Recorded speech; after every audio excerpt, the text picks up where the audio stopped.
Ontario players at fully licensed iGaming Ontario casinos still get their deposits declined or flagged as fraud by their banks. And it has nothing to do with whether the casino is legitimate. It comes down to MCC codes, merchant category codes that banks use to classify transactions.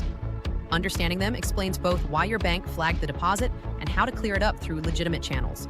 The short answer is merchant category codes, or MCCs. Every merchant that accepts card payments is assigned a 4-digit code that describes what kind of business they are. Banks use these codes to categorize transactions, apply risk filters, and, in some cases, automatically block or flag purchases in certain categories. Gambling merchants typically fall under MCC 7995, and a lot of banks, particularly credit card issuers, have automatic rules that either block this category entirely or trigger a fraud alert. This isn't specific to online casinos. It affects sports betting apps, lottery ticket purchases, poker platforms, anything that falls into that gambling merchant code.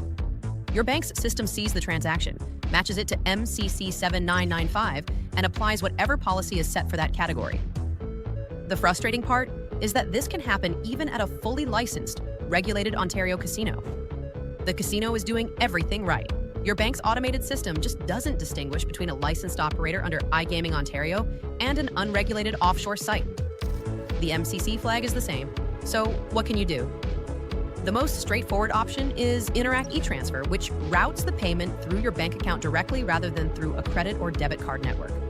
Because it's processed as a bank transfer rather than a card transaction, it doesn't go through the same MCC filtering. Jackpot City, Spin Casino, Royal Vegas, and Ruby Fortune all support Interac eTransfer. And for Canadian players, it's generally the most frictionless deposit method for exactly this reason. If you want to use a card, the simplest fix is calling your bank.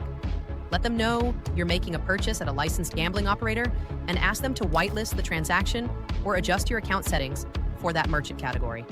Most banks can do this without issue, especially for a regulated domestic operator. It usually takes just a few minutes on the phone.